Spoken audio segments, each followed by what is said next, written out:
मुझे लगता है हाल ही में आपने कई नए अभ्यास और तकनीकें सिखाई हैं। वे सभी तकनीकें लोगों की मदद करेंगी। कृपया उनके बारे में हमें कुछ बताएं। हम आपको चरण दर चरण सिखाएंगे, क्योंकि महामारी में सबसे पहले रोगों से लड़ने की ताकत बढ़ानी होगी। आज हार्वर्ड मेडिकल स्कूल में अध्ययन किया जा चुका है और पता चला है कि ये सरल प्रक्रिया सिंह क्रिया आपकी रोग से लड़ने की ताकत बढ़ाती है, आपके फेफड़ों की क्षमता सुधारती है और सिस्टम में ऑक्सीजन के बंटने का तरीका भी निश्चित रूप से बदलती है। अपना ऑक्सीजन का स्तर और रोगों से लड़ने की क्षमता, फिलहाल यही दो चीजें सबसे जरूरी हैं। इसके लिए आपको सिंह क्रिया शुरू करनी चाहिए। और एक दूसरी प्रक्रिया भी है योग नमस्कार। योग नमस्कार जो कि आपके न्यूरोलॉजिकल सिस्टम में एक तरह की न्यूरोलॉजिकल उमंग को सक्रिय करने में बहुत ही ज्यादा कारगर है। यानी ये कि देखिए, इस धरती के दूसरे प्राणियों के अनुभव की तुलना में इंसानी अनुभव कहीं ज्यादा गहरा है। मुख्य कारण ये है कि हमारे न्यूरोलॉजिकल सिस्टम ज्यादा विकसित है। तो लोग अपने न्यूरोलॉजिकल सिस्टम को बेहतर बनाने की कोशिश या तो कॉफी पीकर या कोकेन या कुछ और सूंघ कर करते हैं, क्योंकि वे समझते हैं कि न्यूरोलॉजिकल सिस्टम को बेहतर बनाकर अनुभव शानदार होता है। यहाँ हम आपको कुछ सिखाएंगे। अगर आप ये कुछ हफ्ते करेंगे तो आप देखेंगे कि आपके न्यूरोलॉजिकल सिस्टम में उमंग होगी और आपके जीवन का अनुभव शानदार होगा।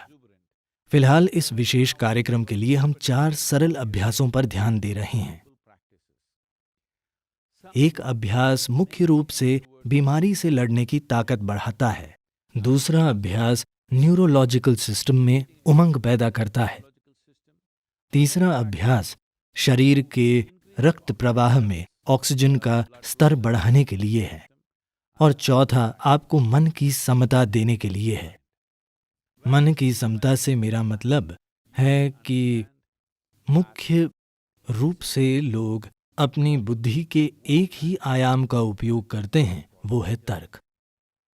See right now, how many complex functions are happening on your cellular level? देखिए, अभी आपके सेल्यूलर स्तर पर कितनी जटिल चीजें हो रही हैं, कितनी रासायनिक गतिविधियां हो रही हैं, कितनी न्यूरोलॉजिकल गतिविधियां हो रही हैं। क्या आप ये सब कुछ सोच समझ कर रहे हैं? नहीं, आपका तर्क ये नहीं कर सकता। बुद्धि का एक और आयाम पूरे सिस्टम में फैला हुआ है और सभी जरूरी चीजें कर रहा है। आपको सिर्फ छोटी छोटी चीजें मैनेज करनी पड़ती हैं, बाकी सब अपने आप हो रहा है।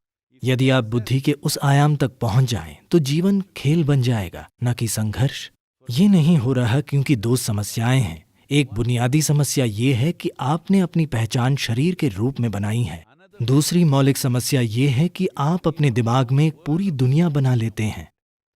इसका बुनियादी मतलब ये है कि आपको ये शरीर और दिमाग दिया गया था ताकि आप इस दुनिया में बेहतरीन तरीके से जी सकें। पर दुर्भाग्य से आप इस दुनिया में नहीं रहते। आप अपनी खुद की एक नई दुनिया बना लेते हैं और वो दुनिया उस दुनिया में बुरी चीजें होती हैं। तो आपको समझना चाहिए कि ये सिर्फ एक सपने जैसा है। जो आपके दिमाग में हो रहा है वो आपका सपना है। अगर आप अपना सपना मैनेज नहीं कर पाते तो आप जीवन में क्या करेंगे? जीवन में कई चीजें शामिल हैं।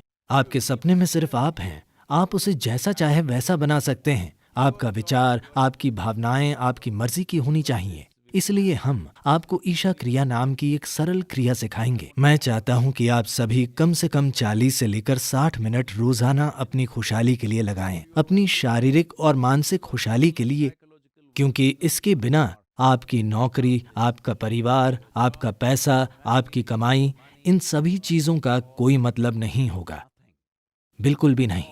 तो हम आपको जरूरी साधन देंगे, पर साधनों के साथ एक समस्या है। ये केवल उन लोगों की मदद करते हैं जो उनका उपयोग करते हैं। बस यही एक समस्या है।